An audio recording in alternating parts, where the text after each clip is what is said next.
All right. Are we now live? Ryan, are we live? All right. Committee of the Whole has returned. We are back in order. We have panel guests from the Department of Revenue and Taxation, Daphne Shimizu. We have who's the director, and we have the director of Department of Administration, Mr. Edward Byrne. And we also have on the line the director of BBMR, Mr. Lester Carlson. We will now have the Sergeant Arms swear in the additional panel guests. Okay, can I have you raise your right hand? Mr. Lester, can you hear me? Yes, I can, Tom. Mr. Lester Carlson, can you hear me? Yes, I can, Tom. Oh, okay. Under penalties of perjury, do you solemnly swear to tell the truth, the whole truth, and nothing but the truth? So help you God? Mr. Lester? I affirm, sir. Okay, thank you. You may be seated. Mr. Chair, they're sworn in. Thank you, Sergeant Arms. Now, to start this session on Bill 282-35 as substituted for FY2021 budget bill, we will begin with a presentation by the Office of Finance, the Director, Steve Guerrero, and after that, it will be a presentation by the BBMR on their side of what the budget they're recommending.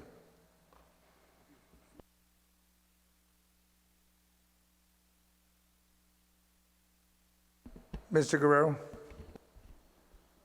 Thank you, Mr. Chairman. Good afternoon, Speaker, Madam Vice Speaker, Senators, Mr. Burns, Mrs. Shimizu, and everybody else that's in the hall that's here to hear the testimony of the Office of Finance and Budget presenting the Fiscal Year 2021 budget. Before I begin, I'd like to introduce, for the record, myself. I am Stephen Guerrero. I am the Director of Office of OFB. I have my staff along here to support the presentation of the budget, which I will present in a PowerPoint form, I believe, which you can see on the screen. Before I begin, I just want to, just to reiterate a couple of things.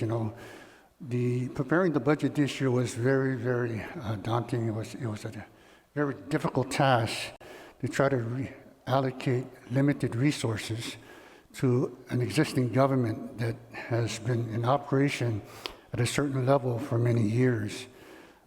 With the reduction in revenues expected to happen within the next 12 months, beginning October, there's a lot of uncertainties that are happening out there that nobody seems to have or has a good handle as to what to expect and what could and cannot happen.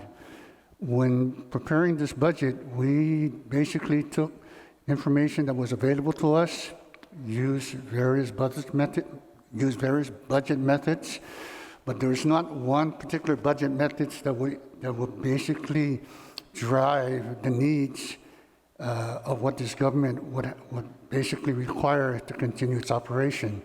So what we did is we took basically a combination of several factors, put it together, and basically came up with the best possible way to allocate the government resource that we expect to generate within fiscal year 2021.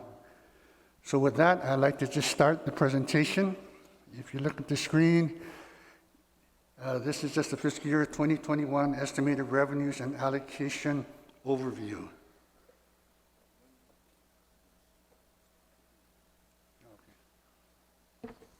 And if you don't mind, I'm going to remove my mask a little bit because it seems to distort my voice. All right. Okay, next slide, please. This slide actually basically just shows how revenues, the revenue summary is dispersed. Is generated. If you look at the general fund, it comprises about 66% of all revenues collected in the government at about $630 million. Next, we have the special funds, which includes all funds not deposited into the general fund, but normally established by special legislation or by law to fund a specific program or department for any given time. The amount that's budgeted for that or anticipated for that is about $209 million, or about 22% of total revenues. And then the last part is monies that we receive from federal matching programs. And this is basically federal monies that we receive for Guam that is used to administer mostly, if not all, programs that require some sort of local match, normally in hard cash. Next slide, please. Okay, this is a chart of how is the comparison of the budgets since 2018 compared to 2019, the current budget of 2020, and what we forecast and set aside for 2021. If you notice, the first three categories are all taxes, is where we get a good bulk of our revenues from. Approximately, if you look at FY2021 budget, the total for income taxes we're estimating to receive is approximately about $381 million. The total business privilege tax is estimated about $3.4 million. And then other taxes come in around $5 million. Federal income tax for Section 30, we're estimating about $68.6 million for fiscal year 2021. And this is net the war claims deduction, which the federal government basically reserves before it actually disperses these funds to the government of Guam. We have immigration fee coming in at $1.6 million for a total federal source of about $20.2 million expected for 2021. The use of money and property comes in about $1 million. License and fees and permits, about $5 million. Department of charges, about $1.2. And if you add all these revenue sources, which comprise of the general fund, we're estimating at least to collect about $775 million. Go on further down and you take out the subsidies, and these subsidies basically are appropriations made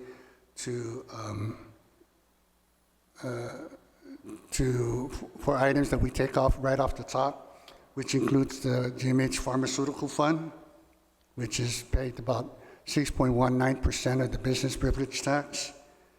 You get the $125 million that we set aside for tax refunds. That's the amount that we've been setting aside for the last 4 or 5 years to repay for the tax refunds. The Harmon Park Industrial Roadway, which by law we set aside every year $250,000 to pay for that, and the Better Public Service Fund.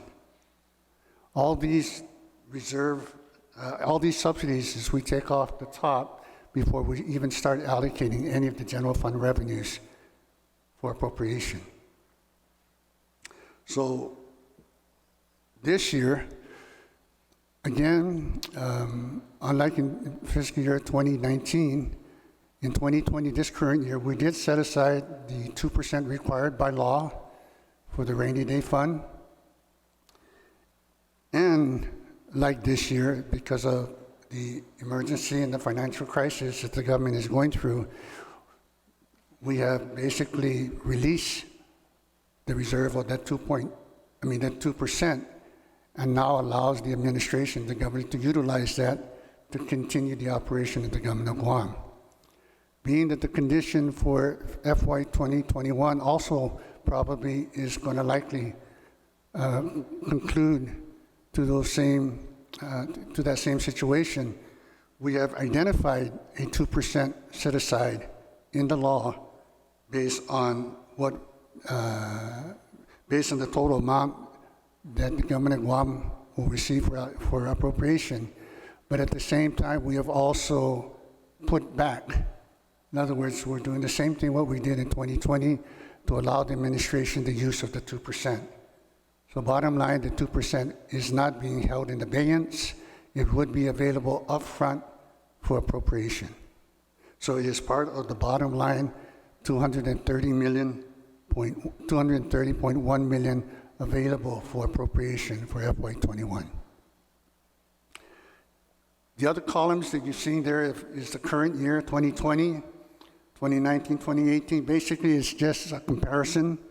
But what you want to do is look at the last column where it shows the variance, and it kind of gives you a snapshot of where we are and how our revenues basically are compared to the two fiscal years.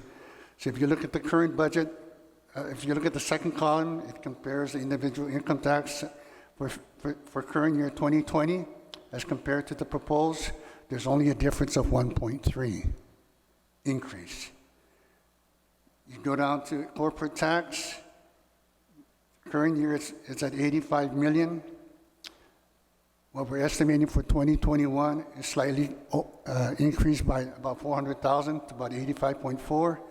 So the difference, you see a slight increase about 343,000. Withholding interest and penalties, the current budget is at 246, and the proposed budget for FY21 is 230. This is where you see a significant decrease in the projected revenues for FY2021. Okay. Going down to business privilege tax, FY2020, you got 314.8 million for this year's budget. That also took a $10 million decrease, and our proposed budget for FY2021 is only at 304 million. I mean, 304 million. Other taxes, they're almost, the difference is minute. It's just a little increase, a slight increase to by 104,000. Section 30, we anticipate a reduction of about 1.2 million. These amounts basically are really not negotiable. These amounts are already predicated as we even start the fiscal year in anticipation of how much federal dollars we're going to receive. Immigration, slight increase. So total federal source, we actually see a total decrease of about $2.6 million from the current year to 2021. If you look at all the other categories, it's you know, with the exception of maybe license fees and permits, you see a decrease of about 2 million from the 6.9 that's budgeted in 2020 to a drop of about 4.9 in 2021.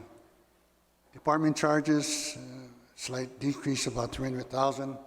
So the overall net effect is approximately about almost $29 million. If you compare FY 2020 budget of the 803 compared to the 774, 775 that is being requested in the bill.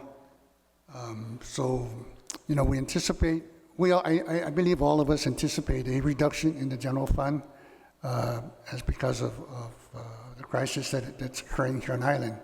But the biggest challenge right now is trying to come up with a finite number as to what the real impact will be. And that is, right now we find that very difficult to do. But this is our best shot of what we feel that's going to come in based on the revenues, at least the general fund revenues. These numbers, I mean, although it's in bill form, the way things are happening now has things changed on a daily basis. Just yesterday, the president signed 4 executive orders that just changes the whole landscape of what we're talking about today. None of that information, although we heard about it, I for one don't take information if I don't have concrete, reliability in the information. It's not factored into things like this. So if it does come to fruition and the extension is done, the $400 is available. Of course, one of the challenges that right now is that the local governments and states need to come up with the 25%. I'm not sure we have the capability of even coming up to the 25% right now for the government of Guam, knowing that what we're going through. So again, those are challenges. And if those concerns or measures actually fall into place and become reality, you know, I don't know what to say at this point. I can only continue to be conservative in our numbers going forward, but at the same time be optimistic that things will get better. Because if not, I for one tell you, I mean, the financial landscape of the government of Guam, not just, I'm not talking about the economy, I'm talking about the government of Guam, is totally going to go down. It's going to turn downwards. It's going to be very tough at this point.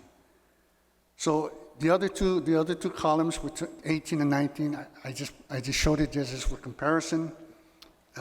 If you notice, just a point of interest, that FY 2018, the total budget that was approved back then was at $849 million. The budget that being proposed today in the bill is $774. It's roughly only about a $60, $70 million difference. Okay, next slide, please. This slide basically just represents the general fund composition and how it's allocated. If you notice, again, these are all the revenue sources, just to give you a picture of how much and what percentage comes from certain revenues that are being generated. Income tax is number one at $387 million or $88 million, which represents 50% of all government of Guam revenues, general fund revenues. Then the second would be business privilege tax at $304 million, represents 39%. Federal sources coming in at third at 70%, I mean 7.2 million, or 9% of the total pot. Then of course you got other taxes, which represents a measly 1%. So the bulk of all the revenues that are being generated are basically all on the taxes with the infusion of federal sources. Okay, next slide, please. Okay. This slide basically represents the allocation of the general fund by program areas. Taking the bulk of the general fund appropriation is public education, which represents about 38%, or $238.1 million. Second is protection of life and property at 97.8%. I mean 97.8 million at 16%. This particular category includes all law enforcement, so that's why that amount seems to be really big. Third comes in general operation, general government operation at about 90.1 or 14%. Fourth, you got the debt service. That right now is hovering about 91 million or 13%, which represents the payment of 8 bonds. Fifth is the reserve amount of 62.5. That reserve amount includes agencies such as Judiciary, Public Defender, the Mayor's Council, OPA, the Attorney General's Office, the Legislature, and the smallest one of all of them, the Guam Board of Accountancy. This all comes out of that reserve amount. Then you have other areas such as community services, and then individual collective rights, which represent 0 and 1% of the total budget, respectively. Recreation is not even a percentage, but they do get an allocation of about 2 million. And of course, economic development, again, because the amount is minimal at 4.1, they don't even come in as a percent, but they do get a portion of the allocation. Okay, next slide. The next slide now represents basically an overview of special fund revenues anticipated for FY 2021. It's just a comparison between FY 20 and 21. These are, I basically pulled out the bigger of all the special funds that make up the bulk of the special funds because I think the tracking of these are very, very much concerning and alarming. The Healthy Future Fund basically is the only fund that's really is tracking. I won't say well, but at least it's tracking above what we anticipated. Then you have the others, which is territorial education. If you look at the current budget amount, it's 34.4. What we're budgeting is about a $38 million for different, a minor deduction of $374,000. You got Guam Highway. Current budget is about 25.1. What we're estimating is about 22.8. It shows about a 2.2 decrease in expected revenues. Solid waste, we're almost kind of like the same. So this 49,000 variance can go either way. It can either grow or it could be covered just by how trends go within the next couple of months.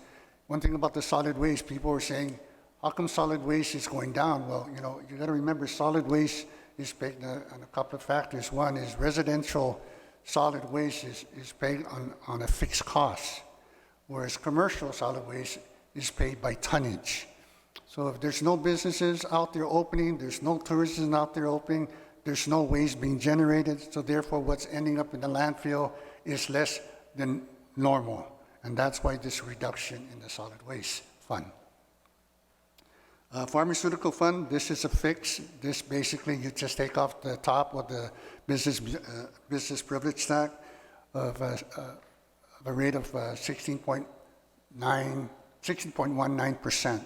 So this represents the 18.8 represents 6.19% of the total expected BBT for FY21, but it represents also a decrease of about 646 million over current appropriation levels. Tourist Attraction Fund, now this one I think everybody was expecting. I think we all expected a decrease in tourist attraction, but myself included, I did not expect this much of a decrease. But these are coming from the people out there in the industries. This was solidified and verified by GVB. So from a 44.9 million appropriation in FY 2021, we expect to generate at least 18.3. And mind you, the 18.3 is on the high side of the projection. Okay? One thing I want to point out about the Tourist Attraction Fund, for the first 4 months of fiscal year 2020, not only the Tourist Attraction Fund, but most all general fund was doing and tracking very well. There was one time, I believe in January of this year, we were tracking 30 million above appropriation levels, what we estimate to get at the end of the fiscal year. But all of a sudden, this pandemic comes in, and that $30 million was just liquidated overnight. So happened with the TAF. The TAF was tracking above 44 million, and all of a sudden, in one fell swoop, within the last 2 months, or after February, March, everything just plummeted down. And according to GVB right now, there is zero tourism on Guam. I emphasize zero. So this is, like I said, a reduction was expected, but never in my wildest dreams it would go down this much. The anticipated tourist arrivals for FY 2021 is 400,000 tourists. I hope that this number would increase as the borders open, Governor lifts some of the restrictions, and we get the businesses to start moving, because even at 400,000, we cannot make it. It'd be very, very difficult to make it at 400,000. Remember, tourism not only affects the TAF, but affects multiple funds across the government, from the general fund to highway to solid waste, you name it, it affects, tourism has an effect on it. School lunch reimbursement, this again is just a fixed number that we come up every year. This is the amount that's allocated for the cost for reimbursement by the feds, so there's no change in that. Custom and quarantine, that again is another fund that is really taking a beating as we maneuver through this emergency. Custom and quarantine, they were tracking about 14 million, a little bit below when we were tracking, but we were hoping that somewhere down the line, pre-COVID, things would have changed, but obviously it didn't. So we're expecting a 9.1 million decrease come FY 2021. And all others, that's just all the other smaller revenues, special revenue categories that we have. I mean, they play a big role in the operation of the government because they fund certain operations and programs, but there are some of those programs also that are not, what do you call that? They're not meeting the part. They're not tracking well, but we hope and we anticipate that at least they can maintain. All we're hoping right now that they maintain whatever we project for them. Anything less would be very difficult. Anything more would be always welcome. But anything less than what we anticipate right now will just aggravate our situation even worse.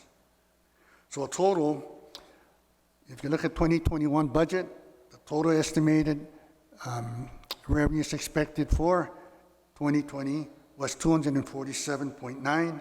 What we're anticipating in the budget for 2021 is 210.8, which is a 37 million drop in special funds. Okay. Next slide, please. This slide just basically gives you, it's just a chart. You can just see how it plays into the whole scheme of how special funds support the government of Guam operations.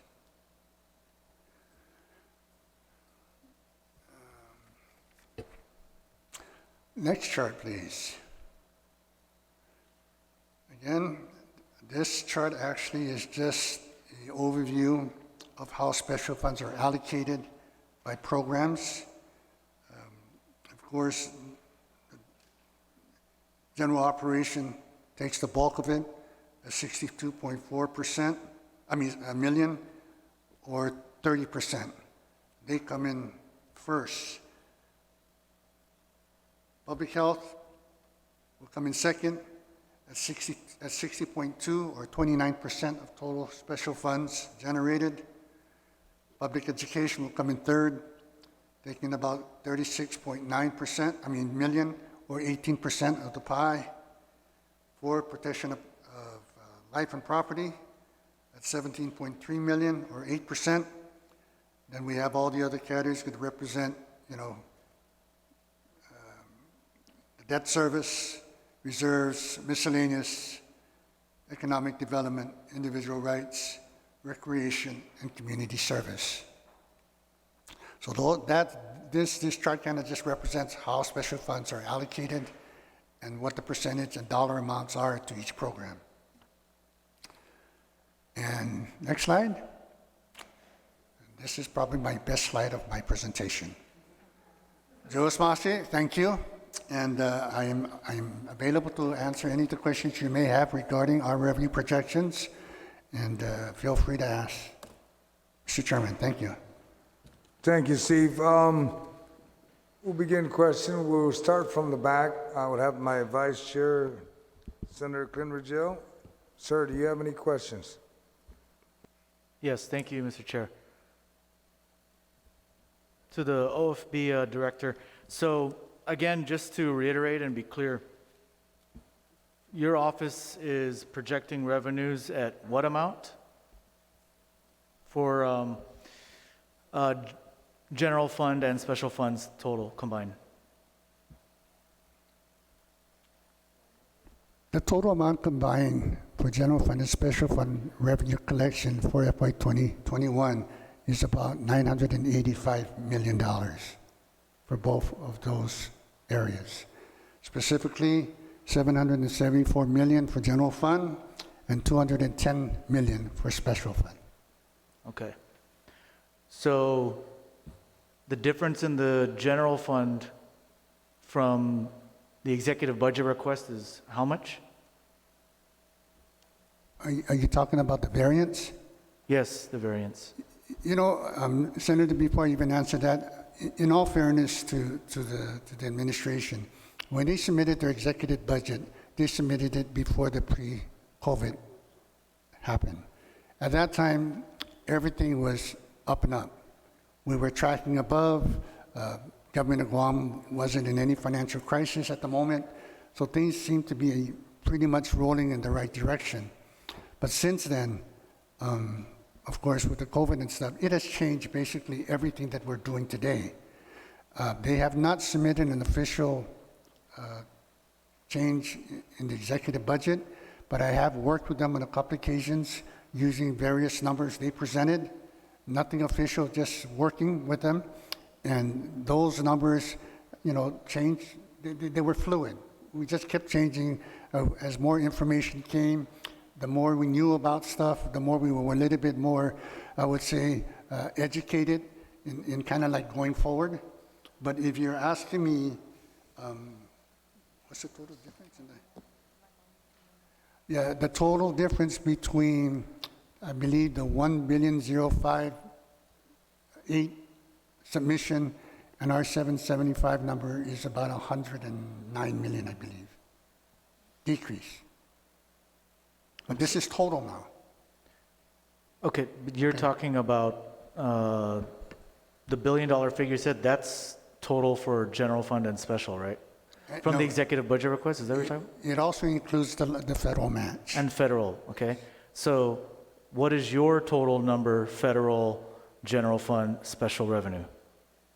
And what's the variance between your total and the executive budget request total?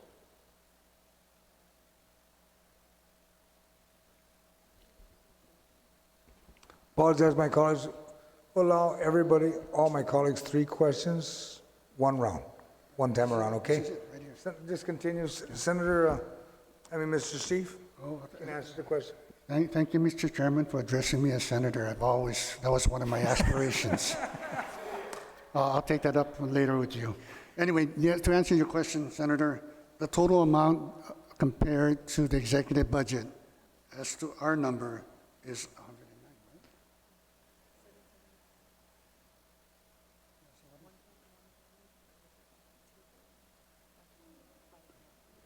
right? But the variance right now is about $125 million.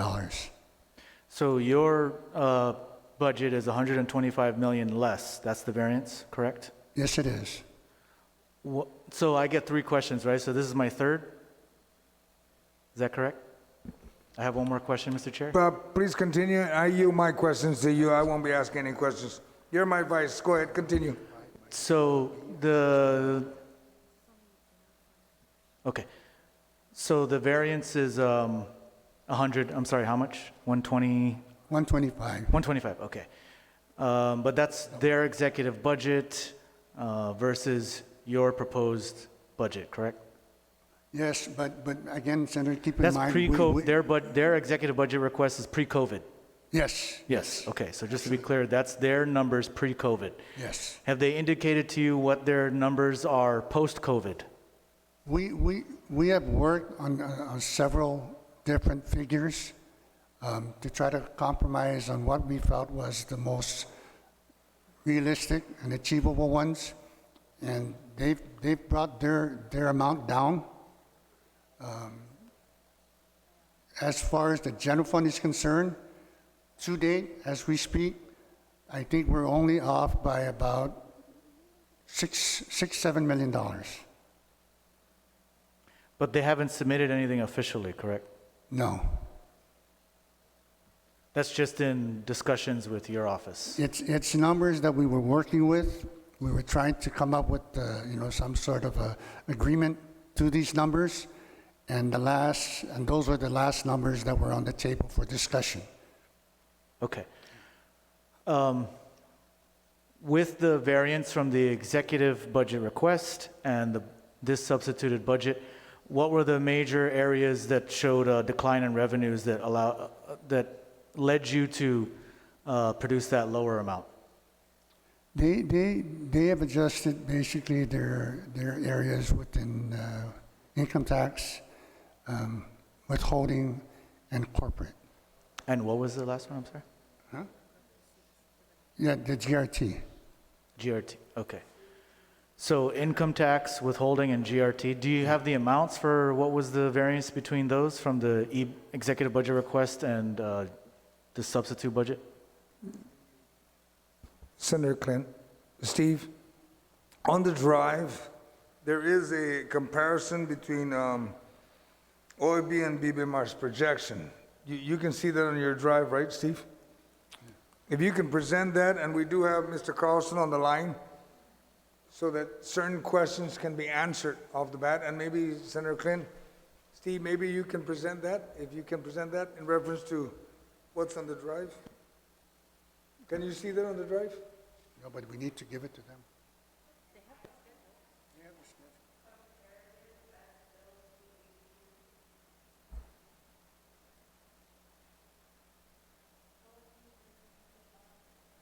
You have it, right? You have it on the drive?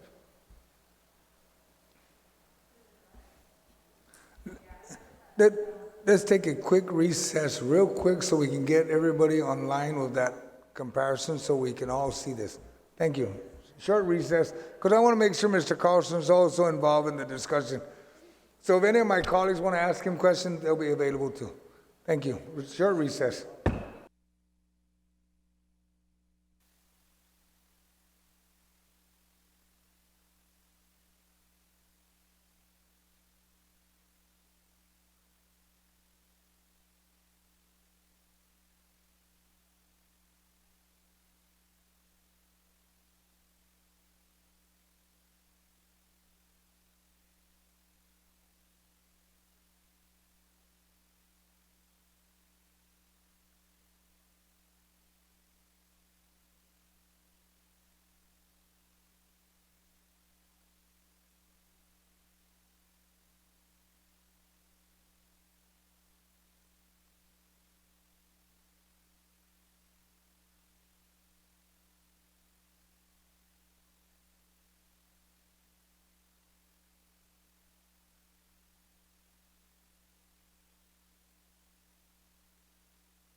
The Committee of the Whole is back and is called back to order.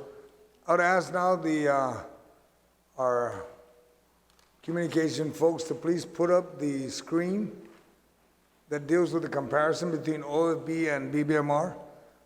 And then at this point, I'll ask Mr. Carlson to please explain his numbers so my colleagues, the body, will understand how the numbers have changed or their recommendation of the change. Lester, you there? Yes, I am, Senator. All right, so you've got the stage now. If you can do the comparison, can you see what's up there on the screen? Yes, I can. Okay. It's very blurry, though. Can you put on the screen, sir, the comparative that I sent? Stand by. Ryan? Yeah, the one I sent to a bunch of different senators. I don't have everybody's email address, but I had asked that it be disseminated, and I think after Mr. Guerrero's presentation, it might sequentially lead to a more productive discussion if you would just put mine on.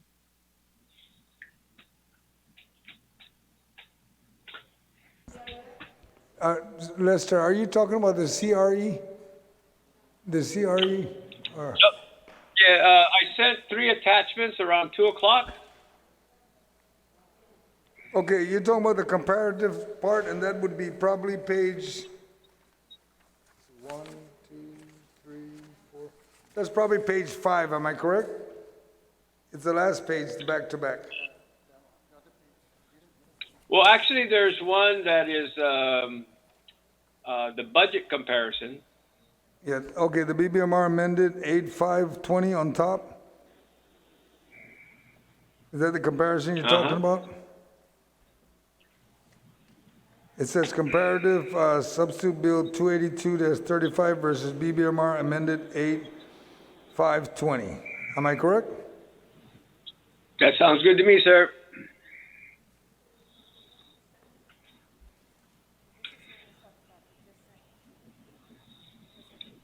Oh, you just sent one, but it's tagged as. No, I sent I sent 2 emails. The first one, you're correct. There was a comparative for the body to look at with basically revenues. Then, as several senators had requested an early look at July revenues, we provided that, as well as the allocation of revenues for this fiscal year by category, by month, that is mandated for us to submit.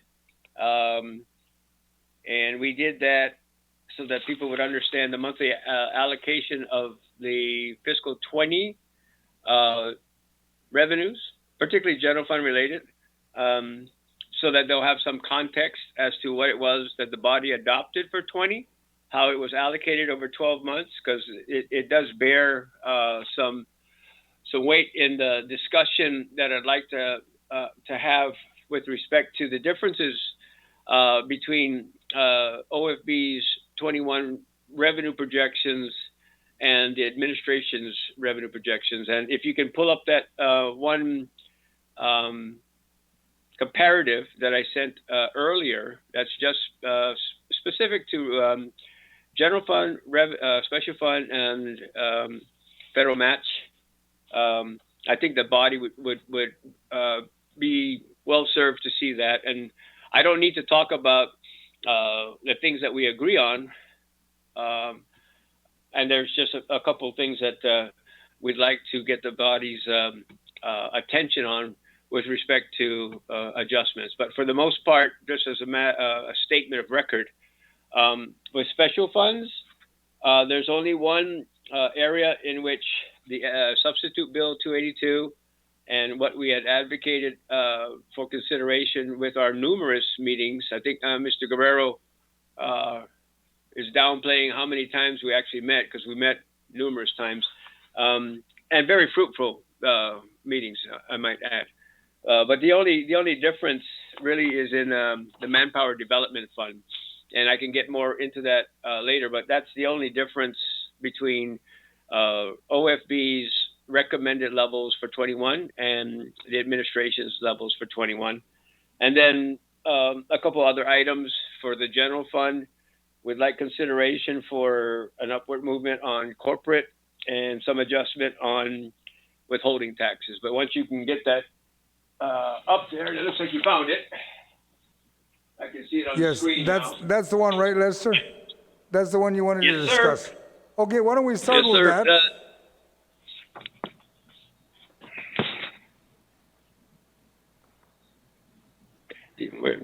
Did you want me to continue? Yes. Yeah, if you Okay. can go ahead and discuss that presentation, so if anything, my colleagues can ask the questions of the difference, the comparison. Right. And again, for the record, what you see, particularly on columns K, which is the BBMR revised revenue levels, and then on column L, which is the substitute bill levels, we agree on every general fund revenue tax category, with the exception of corporate. We're advocating for a $2 million upward adjustment, and I sent also some information, as was requested by the body, on prior occasions for a sneak preview of July. And you will see in the 2-page, it's another attachment, I'm sorry, but because the tax deadline was moved from April to July, we really did have a really good July, better than we expected. And the bottom line is the $45 million collections to date that was provided as a result of June collections, which was the last official transmission. You have a subject to adjustment, but you have another attachment which came in the same email that shows that we've erased that $45 million deficit with respect to actual receipts versus allocated receipts for the period. And we're actually up because of a very robust July collections in total for general fund of $126 million. We are up $75 million in general fund revenues. And I would like the body to bear in mind the fact that while we are tracking general fund revenues above to the tune, and it's on the next page, of about $29.5 million, as Mr. Guerrero mentioned, there are significant existing special fund shortfalls within both this current fiscal year and the upcoming fiscal year, specific to the Customs and Quarantine Fund and the Tourist Attraction Fund, which bears some attention and certainly some transfers for the ability to mitigate. So while we are and we remain optimistic about 20 and how we're going to end up, and this other attachment that we provided does illustrate that. My point is that for corporate, you'll see that OFB's level is $85,402,000, and our recommended level is $2 million more. I will bring to the body's attention that we've already exceeded this year's corporate tax collection level of $85 million.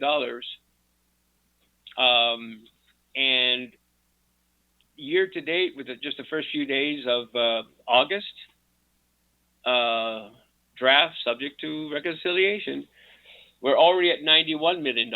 And I know Mr. Byrne is there in front of you, and he can concur with what it is that I'm providing as far as information to the body. So with respect to the request for 2021, we're seeking the body's concurrence of a level that is $2 million more than what was presented by Mr. Guerrero. So we're actually looking for a $87,402,002 corporate revenue level, appropriation level. Similarly, when you take a look at withholding, we have to date provided information that shows you the robust collections of that very important fund source. And we've taken the time to be able to ensure that the netting out of the FPUC and PUA benefits have been taken into consideration. To date, the attachment that I sent to you shows you that to date we've already for the month of July collected $219,880,698 with an additional $220 million. You net out the FPUC and the PUA, which is about $17 million. Our estimated allocation, which is the third, sorry about this, the third attachment that I sent earlier this afternoon, shows you that we've allocated this year's revenues. Withholding taxes is $20 million expected in August, and around $20 million expected in September. Therefore, allocating in total the $246 million that was adopted for fiscal 2020. What we're asking for the body's consideration is for an upward adjustment from OFB's number of $230 million to $235 million. And that constitutes the entirety of the differences between what OFB has presented to the body prior to me speaking, and what the administration's request for general fund revenues are for 2021. $7 million in two separate categories, an upward adjustment of $2 million from OFB's number, bearing in mind that to date, as of today, we've already collected $91 million in corporate income tax. And similarly, the same ask from 230 to 235, knowing that the number that I just provided the body, the historical average for withholding taxes, never mind PUA, that's just, it's gravy, is around $20 million a year. So you still have August and September's collections to augment those collections to date, which are tracking above than what it is that was adopted by the body for fiscal year 20. And then if I could, sir, I'd just like to make one note, because Mr. Guerrero did go through the special funds. The only special fund variance that we have deals specifically, and it's on the next page of the comparative, Manpower Development Fund. Their number, your number, is $3,200,000 for Manpower Development Fund. Our number is $4,600,000, which is a variance of $1.4 million. And the rationale behind that is that we have 1,500 H2s on island as of June, the mid part of June. We have 800 and some already approved and in process. And I know for a fact that we got 15 from the Philippines in the second and third week of July. So we are getting the H2 workers. We are, the companies that petition for them are still bringing them in. And we fully expect, with the help of Greg Massey and Dave Della Sola over at Labor, that we will be very close to, for fiscal 21, receiving and having on island around 2,300 H2 workers multiplied by $2,000 per worker on the registration fee, it comes out to $4,600,000. And the allocation of that Manpower Development Fund is 70-30, 70% to the Guam Community College and 30% to the Department of Labor. But the comparison that you had up on the screen, because now when I look at the screen, you got my my mugshot, is very for the special fund. There's just that one variance, and we believe that the information from the Department of Labor supports the upward adjustment in Manpower Development Fund. And then, of course, the two differences in the general fund that I spoke about earlier, upward adjustment request in corporate tax, as well as a $5 million bump in withholding tax. But that summarizes pretty much what we have. The federal match we are in agreement with. So from a revenue standpoint, we believe pretty much we've covered the locally derived revenue sources. There is a little bit of a difference in the application of federal matching grants and aid, but and that's also depicted. But I think that is something that Mr. Guerrero and my office can sit down and discuss, because they're just a lot of the stuff is formulatic in its application. And while there is a $2.8 million difference between what it is that we believe is certainly necessary, I think that's something that the two of us can work out. We sit down and just kind of go over why we have a difference in, I believe it's the AG's office as well as public health. But for today's purposes, I'd like to defer that conversation in the federal matching grants and aid discussion. And Senator, if it's okay with you, Mr. Chair, the differences in what OFB has presented and what the administration in our numerous interactions have arrived at is what we really believe we need for the operations. And I know before we broke, Senator Ruggiero had spoken about and asked questions about where we started with the executive budget request. And Mr. Guerrero did a good job of being able to say, well, we both agree that's out the window because of COVID. And hence the numerous meetings that we've had to try to understand where we are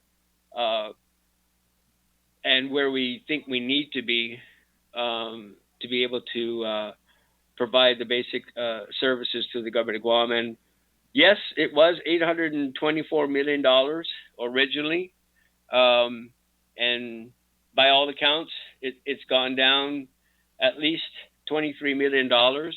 And I think Mr. Guerrero had talked about a prior year's authorization and where that was and how we've gone down significantly overall in both general and special fund appropriations, simply because despite some people thinking that the government isn't addressing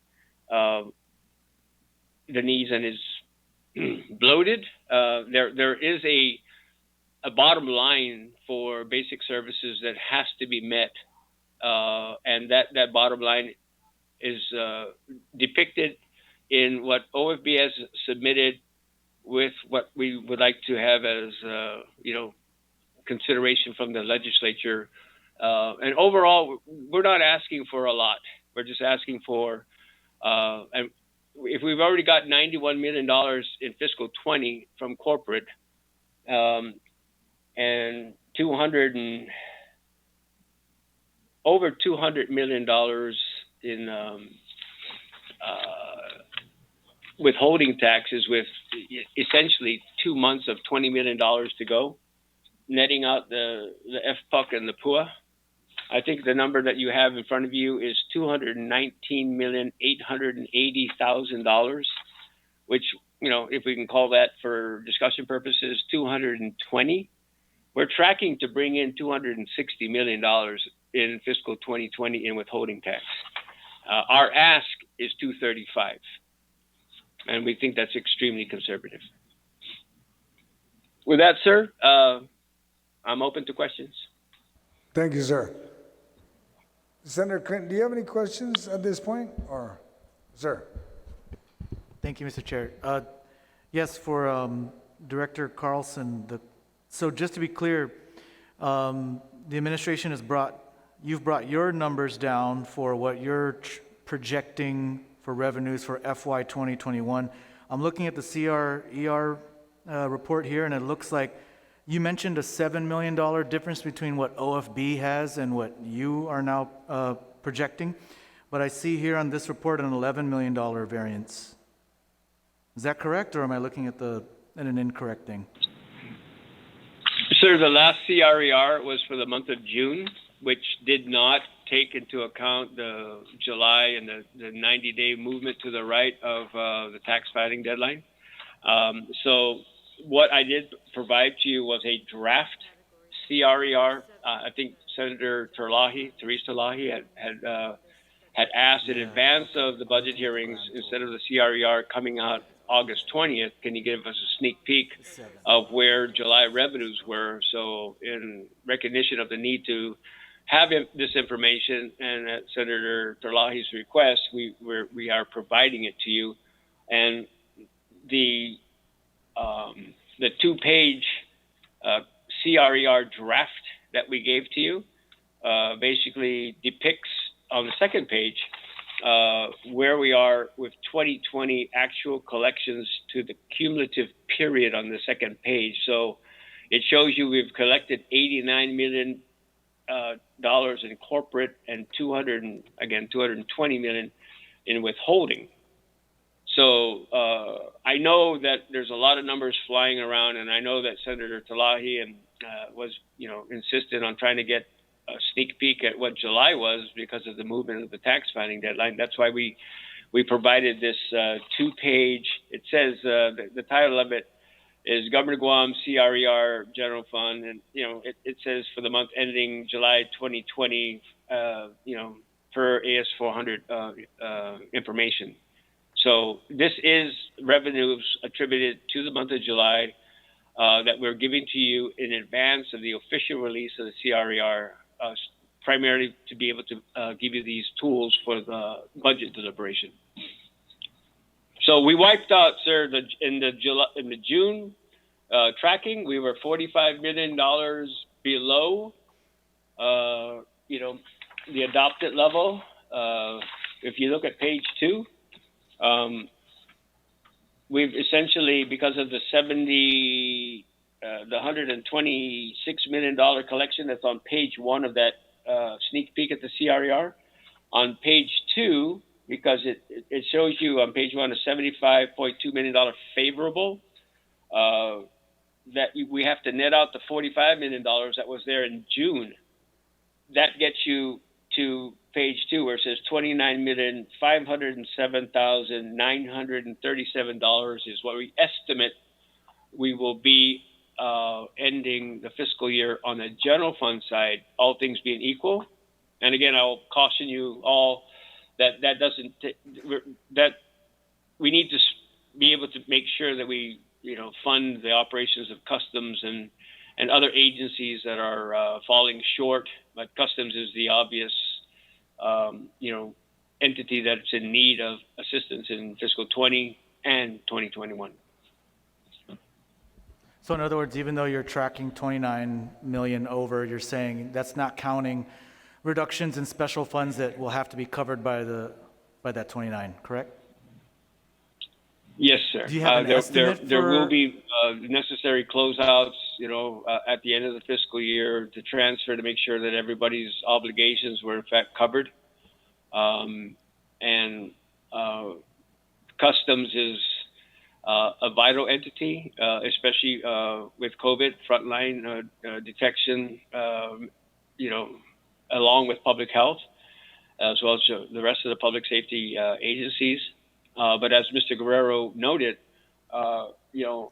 we agree on a number for the customs and quarantine fund and for 21, and it's only $4.1 million. It is nowhere near the personnel cost, which is $11 million, let alone lease payments, utilities, and other things of that nature. So yes, we do have to bear in mind that while the general fund is doing well, and Mr. Byrne, can you enlighten the senators on where you are with debt service payments as it relates to the hot bonds? Yes, with your permission, Mr. Chairman. In July, the general fund had to subsidize the hot bond debt service payment to the tune of about $80,000. Obviously, if the hot bond revenues keep on at that kind of level that we saw in July, there's going to be a requirement for further subsidies in each of the succeeding months.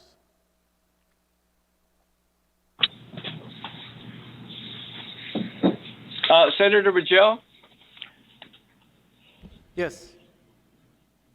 Yeah, so just to make sure I didn't misspeak, the second page of the Consolidated Revenue and Expenditure Report, where it has a $29 million amount, all things being equal, we've erased the deficit in the that was reflected in the June report. And because of the cash collections, I think we can all just assume that the government of Guam is not going to totally shut down, and there will be no revenue collections. There will still be revenue collections as anticipated for August and September. But if we just hit the numbers that we provided to you in the October submission for the allocation of revenues per month, and that I also provided that to you, to the legislature. It's dated October 8th from the governor, and it was sent to the legislature. It's a 12-month revenue budget and with the revenue estimates, and on the second page, it shows you by tax category and by month how it is that we allocated the revenues for each adopted revenue level. So, case in point, $246 million for withholding taxes. The month of July, I already reported what it is that we received, and we anticipate that we're going to be getting $20 million in August and $20 million, and this is without PUA and FPUC. So we're on pace to exceed the $246 million easily.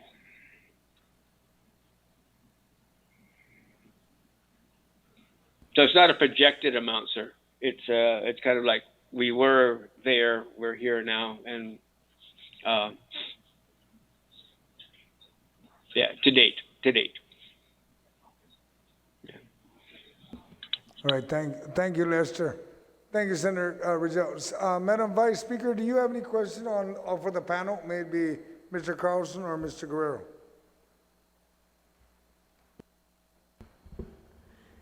Thank you, Mr. Chair. Can we just get I understand that we budgeted down if we were to compare from prior obligations. The appropriation is a lot lower. It's similar to that of, I believe, 2018 or 2019, but we understand that the government received close to $1 billion in CARES money. Can we get a breakdown of how that CARES money was distributed and where it is at this time? All right. Lester, do you have an answer to that? A simple breakdown of the CARES funding, if we can get any type of breakdown? Yes, we'll send that. Initially, Madam Vice Speaker, we sent down to the legislature a $1.3 billion CARES Act funding. A lot of that was, of course, with the unemployment of $924 million. My staff, working with the State Clearinghouse, has recently updated that report. It now reflects $1.6 billion in federal grants, and it shows the agencies which are the grantees. And it also shows what it is that's been encumbered / obligated, and what the remaining balance is. It's now $1.6 million, but we will send that to the body this afternoon. Okay, thank you, Mr. Chair. I do have several other questions, but I'd like to see that money for the breakdown of the CARES Act and then move forward with my questions at that time. All right. Senator Lee, do you have any questions, Senator Lee? Yes, Mr. Chair, thank you very much. And thank you, Mr. Director and Mr. Carlson, for being with us today. So this question is for OFB, my first one. Mr. Director, based on your presentation, you clarified the executive budget request was submitted pre-COVID, and that's one of the reasons why there's such a huge discrepancy. And then you also mentioned changes in income tax, changes in withholding and GRT. And I'm just trying to wrap my mind around the general fund difference. So the substitute bill projects nearly $29 million less in general fund revenues collected for next year. So I understand the numbers and I understand the difference between the two, but if you could just explain how you arrived at those figures, how you arrived at that $29 million difference. Yes, Senator. If you look at the various categories for all the revenues listed on the sheet, it'll give you different variances on the end, on the right-hand side, and it shows what we anticipate to collect versus what is the appropriation level this year. So we just took kind of like the variance of that, and you'll see exactly how much each category is expected to be short. How we derived at our 2021 levels basically is taking all the data provided this year. We couldn't take prior history because it wouldn't apply here. It would be no sense to take prior history data, but you take current year, what happened before the COVID and what's happening now. So if you take what's happening now as the norm going forward, because I believe it's going to be the norm for at least the next 6, 12 months, 18 months until something really happens to change this whole situation. We were running the numbers, and what we were coming out tracking-wise is our numbers that we felt that were pretty much, and this was done back in June. No, we were tracking back in June a particular figure, but then since June we've adjusted it simply because certain categories were below, some went up. But still, we were thinking that even if it went up slightly in May and June, we need to figure what the impact will be 6 months, 8 months down the road. And taking everything into account, we just decided that although it's tracking favorably now, everything that's keeping the economy going now with all the federal stimulus, the FOA money, all the assistance we're getting, it's once it runs out, it's going to be a totally different story. And we were just looking that if we want to be more conservative, not all conservative, but conservative enough to say that, if we don't reach our limit, we don't reach our goal, we might have to implement more austere measures. But at least for now, I think these are attainable goals. Anything beyond it would be kind of like going off on a limb. And for us, on the OOP side, and if you look at the revenue comparison, we're only off right now with, the OOP is only off the Bureau budget by $7 million in the general fund. But in the categories that they're asking for, I just, if they're asking for $2 million more, I said, well, if we get $2 million more by January and February, that's not a problem to allocate. But if we don't get the $2 million and we fall short, there's no recourse at that point. other than to go into austerity measures and try to shave off what is expected to be expended in the government just to make up for the shortfall. So I already expressed, to the administration, is I don't doubt your numbers, but, just to be, on the side of caution, and, 2 million can go either way. They say it's only 2 million, but I'm also saying, okay, it is only 2 million. And that's basically how we derive most of our numbers from.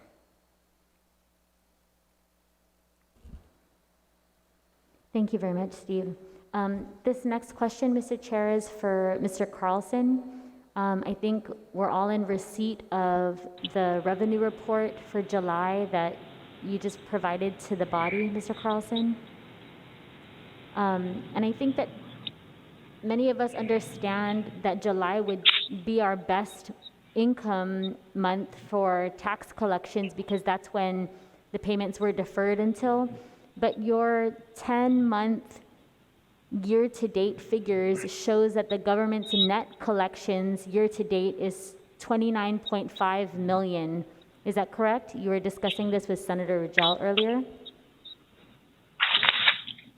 Actually, ma'am, if you could go to page 1, then you'll see the year-to-date, which shows that we anticipated in the allocation of revenues for how we have the baseline data to provide reportings to the legislature, that is the basis under which the CRER is provided to the body and the public every month. The allocation of revenues is the adopted revenues allocated for the month, right? Mm-hmm. It's consistent with the other attachment that I sent you. And then it shows you the actual for the month of July. So we don't adjust because the tax deadline got moved 30 days. That would be a disingenuous thing for all of us to do. We don't move the projected number because somebody sneezed. And I think that, that's just the best way to do it. So, we actually got, as on page 1, it shows you we collected $75,228,458 more in general fund money for the month of July than we anticipated, because we anticipated receiving $51 million. I'm sorry, Mr. Carlson, can you just repeat that number, Then you please? go to the next page. Pardon me? Can you just repeat that number? Was it 75,000? Repeat it? No, ma'am. It was 228,458 million was the difference between what we thought we were going to collect when we submitted that allocation report. Correct. In October versus what we actually collected. And yes, most of this is due to the tax filing deadline moved from April to July, and also some of the administration's deferments of taxes also being due in July. But the bottom line is that we collected $75 million in July, more than we anticipated. So when you go to the next page of that same document, we erased the $45 million number that was there in the June CRER. And we are now, with collections to date, after 10 months, we are up $29,507,937 over the adopted 2020 general fund revenue levels. Correct. And so that's nearly $30 million more than we projected before the pandemic came into play. And so I'm just trying to wrap my mind around if it's WIC, if it's SNAP, what are you attributing this change to? How are government finances doing so well that we're tracking a surplus in the year so far? Because it just, the numbers can make it seem like there's no negative consequences at all to the general fund being caused by this pandemic. And it's just, it's curious to me because I know that we received, that PUA was announced on, I believe, June 19th, and those checks only hit on June 21st. And so I'm just trying to see how this $29.5 million net collections is possible when all these businesses were shut down during the pandemic, and I just wanted to give you an opportunity to kind of explain that.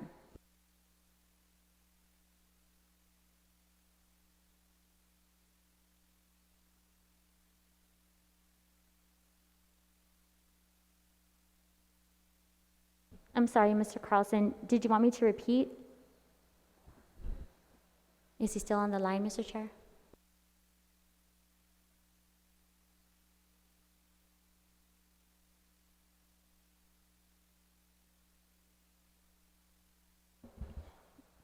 I apologize, Mr. Chair. I think he might have dropped off, but I'm I just, think he's off the line right now. okay.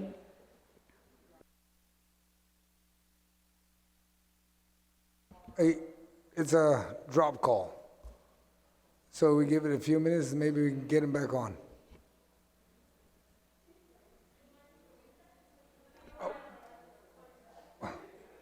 We'll take a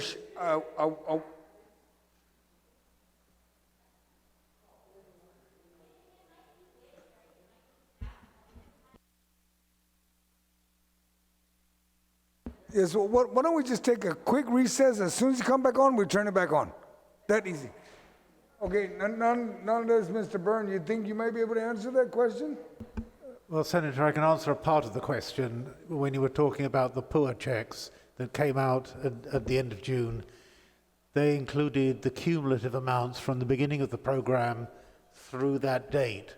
So the tax collections would have been for actually 2.5 months. That is correct, Mr. Byrne, but it's also my understanding that when you file for PUA, there is the person who's filing would be able to determine whether or not they want that amount withheld in the front end or taken out the back end. And so that would assume that all of the people that had this huge cumulative amount due to them would have chosen to have their taxes be taken out on the front end. And it's... Senator, yes, the claimants had the choice for determining whether there should be any withholding at the time that they chose how the payments were made.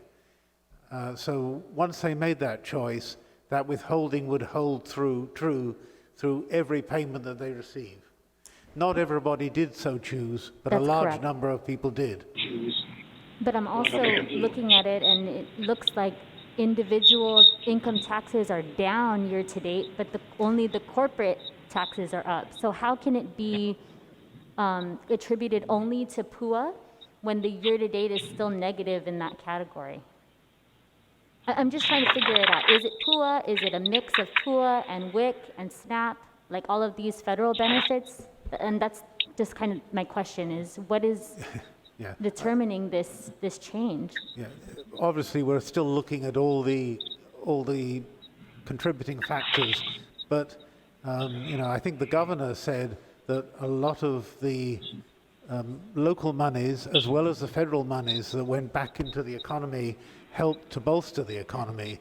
We had not only the PUA program, but we had the Program Salapi program, the stimulus checks, which Ms. Shimizu might want to talk about, all went back into the economy and generated revenues, which is indeed what they were intended to do.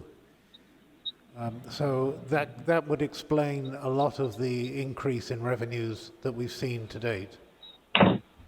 That's helpful. Thank Mr. you. Carlson's on the line now. Senator Lee, if you want to. Sure. Lester, you Sorry. there? Okay.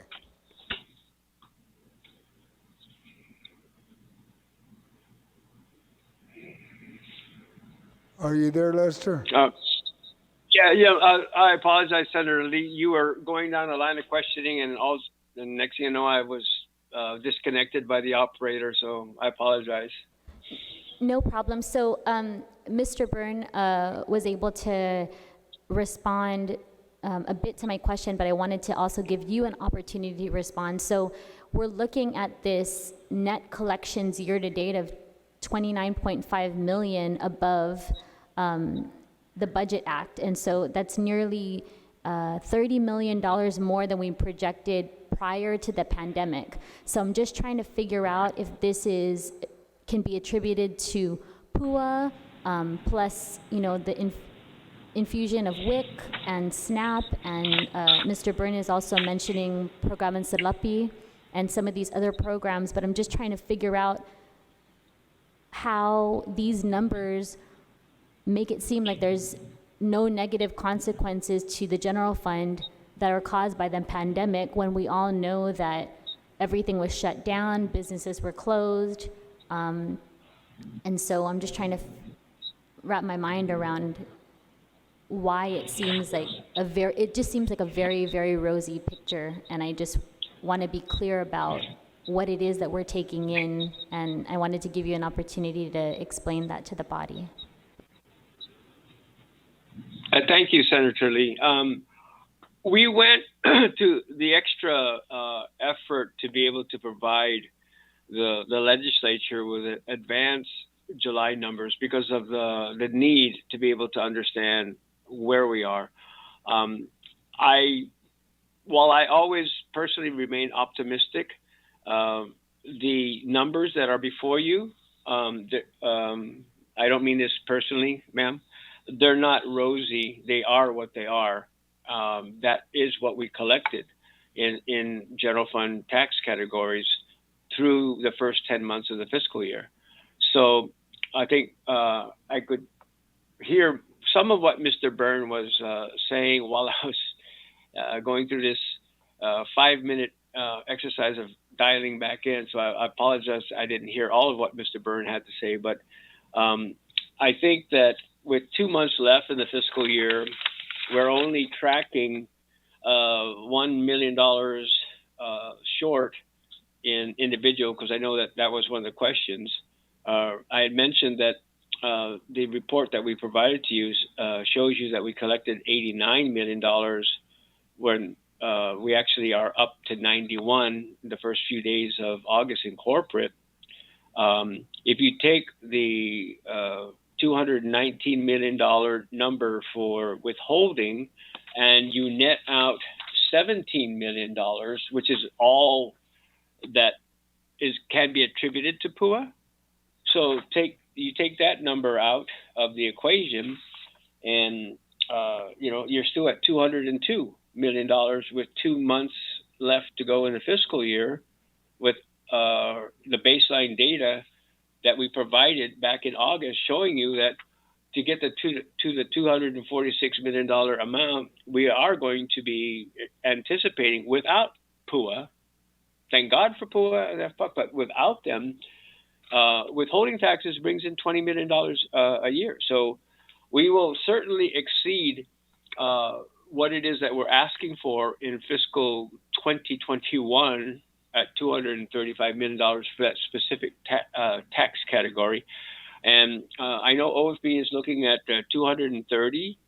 And the only reason why, and it's a really, really big reason why, we're asking for consideration from the body in additional general fund revenues. Number one, because we believe they're attainable. And number two, as Mr. Guerrero said, we're not that far off, but they're kind of at their limit of what it is they feel is that they're comfortable with. And I respect and appreciate that very much. But I think we can go the extra $7 million, and we need to, because we are going to then take what it is that this body adopts as far as revenues, both general fund and special fund, and allocate those to the necessary services that the government provides.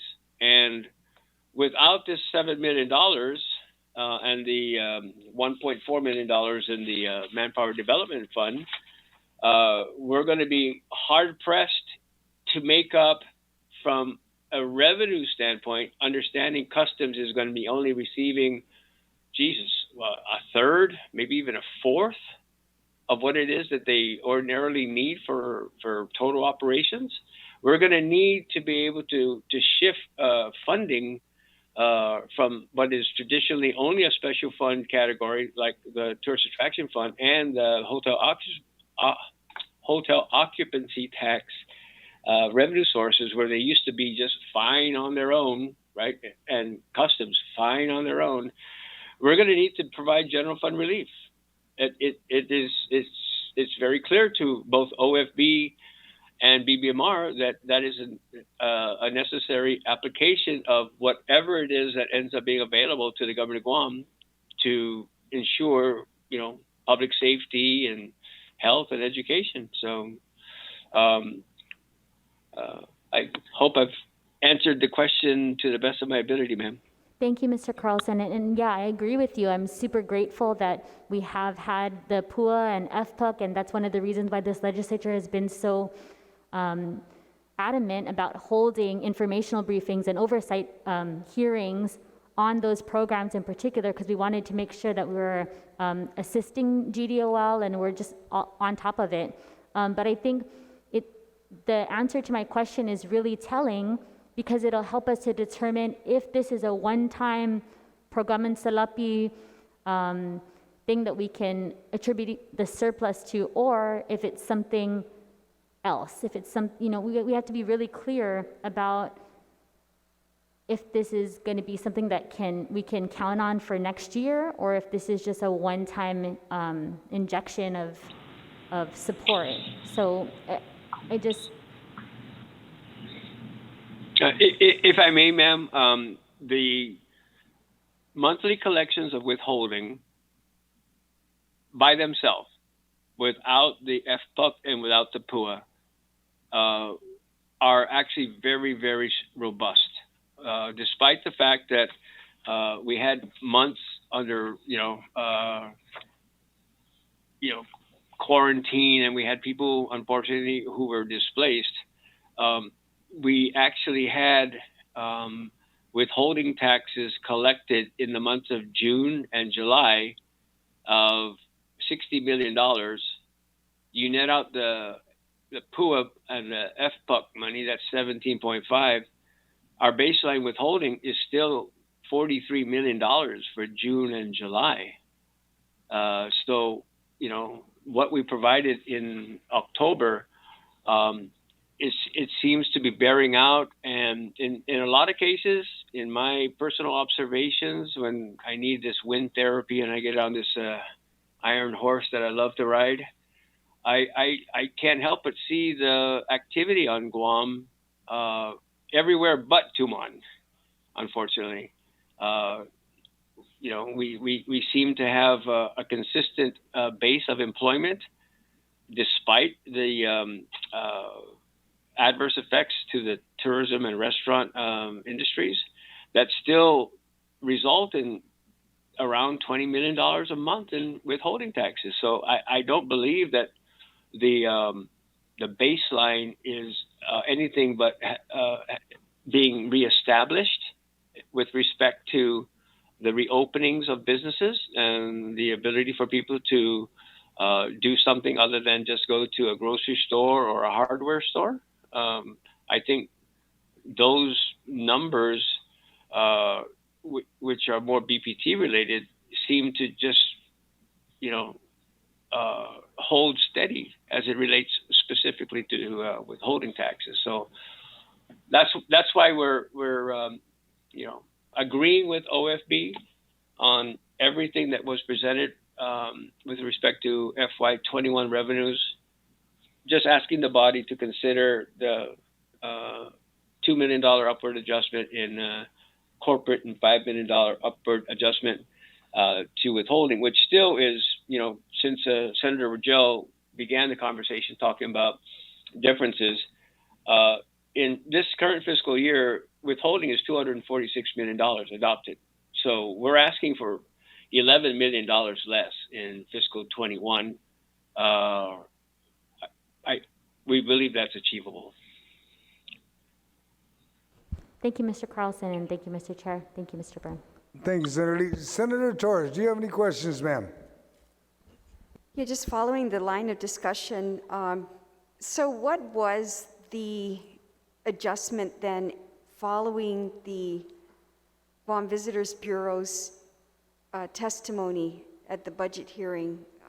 Because many of us were informed that tourism is basically at a standstill, or nil, actually, So I'm listening to all the discussion before me about how, despite all the anomalies, we seem to be at a pretty steady and healthful position on Guam with regard to withholding taxes and corporate income tax, corporate taxes, notwithstanding the fact that we have an unemployment rate of over 30,000 and many businesses are closing down and tourism is pretty much limping right now, or the tourism market is limping. So I'm just curious, in looking at everything that we've adjusted, what was the exercise with OFB to reduce? Because we know now that things are, as a result of tourism being compromised, the highway fund, the Guam Highway Fund is going to go down because the LFT is going to be lower. We know that customs is not collecting fees, so they're going to be subsidized. The hotel occupancy, Mr. Burns said, was already subsidized at one point. So what was the cascading effect in looking at just where we're adjusting? Because it's rather confusing to talk about, to listen to everybody say that this is unprecedented. However, we seem to be fine, and we can assume that with, you know, what is not a significant reduction, we're going to be fine in 2021. So I'm just trying to understand what that exercise was given just tourism. You know, tourism is out, all right? That one leg of Guam's economy is out. So what is the corresponding adjustment then, assuming that and all of it? Or are you just going on trends and looking at trends and saying that since the shutdown, since the government went into a reduced state, reduced occupancy, closing of certain establishments, limited opening of certain establishments, that we're trending? I mean, is that what, I just don't see how that's sound policy going forward. I mean, I've listened to all the questions before me, but it still doesn't add up. So when GVB came in here, what was it that, was there a trigger then to adjust downward? And what were the considerations that were made when GVB came in and said, we will not recover, we're at zero tourists, we will not recover till about 2024? I'm just trying to understand, as many in the public are as well. Can we explain that? What was that formula? What was that consideration? Please. All right, are you asking OFB or Lester, which one? Or we have Anybody, both of them respond? Well, Okay. both sides are looking at the numbers, and obviously in your spreadsheets you're reconciling that. So I'm just trying Yes. to understand, what is it that you threw out there and where did you arrive? Because it's looking awfully rosy, and I'm quite Okay, confused. we'll have both of them respond. We'll start with Steve, and then Lester will respond after that. Thank you, Senator. You know, that's a very good observation on your point. When we first started, when I first started presenting my case, one of the things I mentioned to you was I was extremely surprised as to the reduction of the number of tourists that GVB anticipated to come in 2021. Before we could get any information from GVB, they were just kind of like mum for a couple of months. I believe they themselves really just couldn't pin down a number.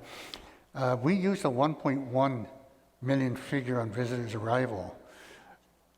And what we did with that is that we also calculated how much each tourist is estimated to spend, how long they were here, and did that into a formula. But when we saw the outcome, we realized the outcome was way too high.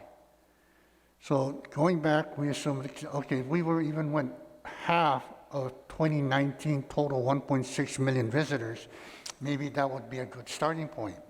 Again, we took half, realizing it was still too high, and that we knew we had to make adjustments. But like you mentioned, it was difficult to make the adjustments without any real basis. So what we did is we reached out to GVB and actually had a meeting with them.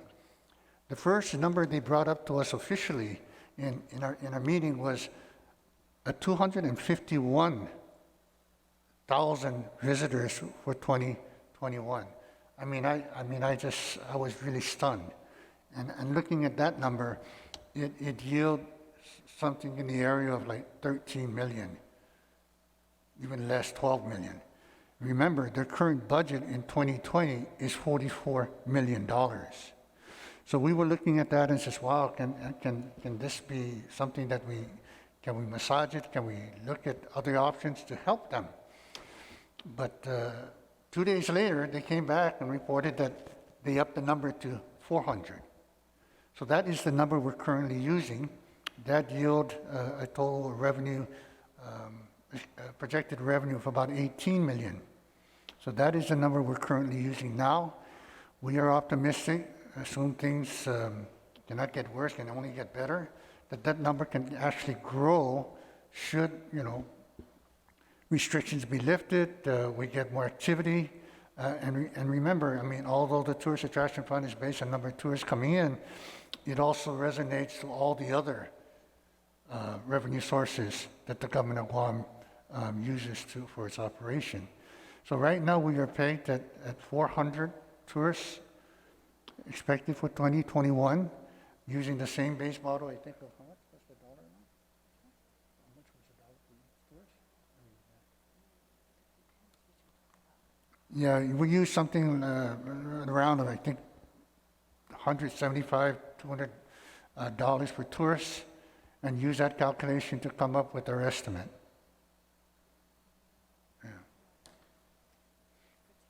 I know what to ask now, Mr. Lester, because based on his report, they're pretty much the same.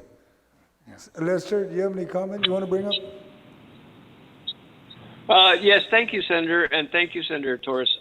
I think when GVB came to see you recently, bottom line was that they were looking at a $14 million TAF revenue collection amount. And that's primarily tourism driven.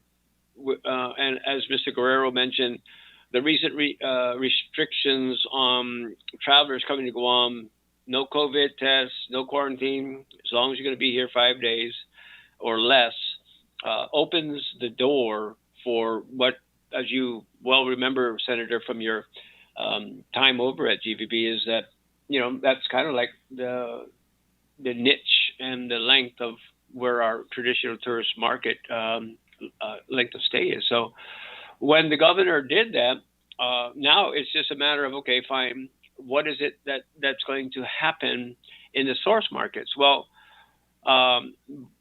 barring any change of United, they're going to be expanding flight services in September. We already have Philippine Air.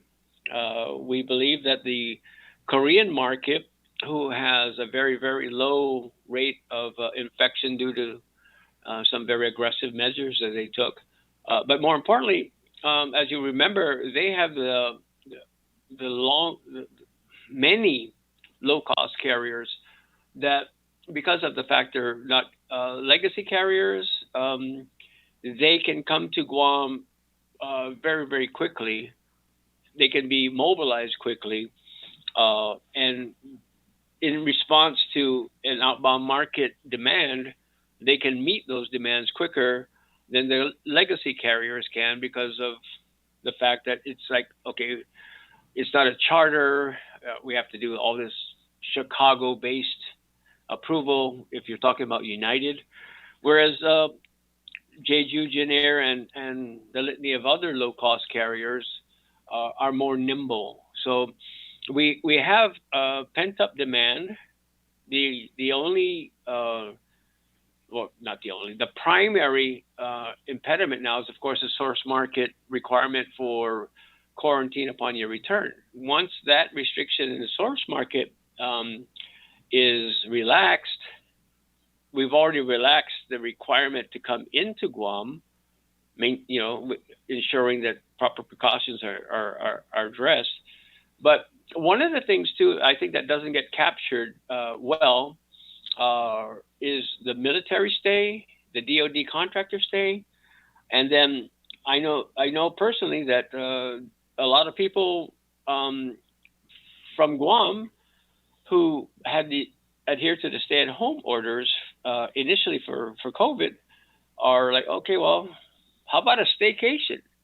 And so people are availing themselves to the deals over at our hotels to be able to like get out of what it is that they were relegated to be responsible and take advantage of a staycation on Guam. So I know when the Sabaki Tower opened, there were a lot of local families who were right there to be able to be like one of the first visitors. Similarly, there are other hotels on Guam that are advocating, advertising, enticing, encouraging, bending over backwards, to gain some local market share to help, as they should, keep our people that are working there employed. So we overlaid that with what GVB said, and projections are just that. They're projections. I think the government of Guam has done what we can to avail ourselves worldwide. I think, if I'm not mistaken, there was a retraction of a CDC designation of Guam being a high-risk area. I think they made good on that error on our status. I think we are doing a good job. I personally traveled in late June. I came back right before the July 1st mandatory quarantine, and I will tell you, from a first-person account, I had to get a hold of public health every day. Within that 14 days, I got a phone call every other day asking if I'm okay, if my wife's okay. And then, to their credit, somebody must have been watching like some old Magnum PI or Columbo reruns, but they actually did a house visit, but they didn't call my house until they were on my road. I know, but So in other words, they didn't 15 days notice. So so we're doing this. Bottom line, ma'am, I'm sorry to be long-winded here, but our numbers incorporate some factors that we don't believe were covered when GVB came to see you, and we also believe that they weren't covered with the relaxation of the current less than 5-day requirement. And but Lester, the difference between what GVB told you and what OFB and BBMR are agreeing on is $4 million. But I think that if you could come back and say that Guam has an occupancy rate right now of 70%, then maybe I'd believe that. But otherwise, it's really just fairy dust on what is the fact that our tourism is plummeted from 1.1 million to possibly, at best case scenario, 400,000 this year. And what worries me is that I know that we're seeing things look well in terms of collections, but assuming that, as the previous speaker, Senator Lee, brought up, assuming that all the federal dollar infusions that come in dry up or significantly trail off, there really ought to be a corresponding reduction or percentage, you would think, in revenues overall going forward in 2021. Because you're not, if 1/3 of your economy is the tourism market, and the tourism market is depressed, if they bring in a certain percentage or account for a certain percentage of our revenues in Guam, just the trickle-down effect of what tourism dollars means in the Guam economy, there has to be a corresponding downturn to everything, because I think right now we are talking about anomalies.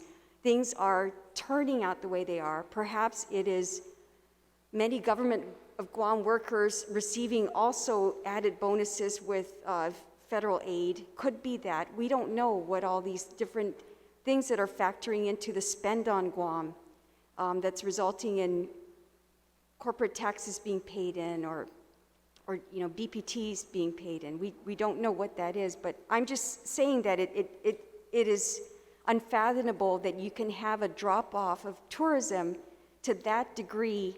And until you tell me that hotel occupancy, the military has always been part of the factor.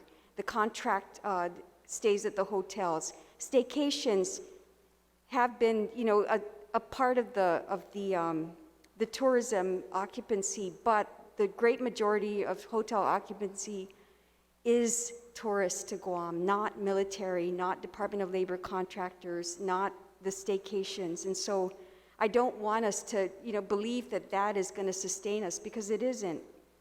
And so, you know, I would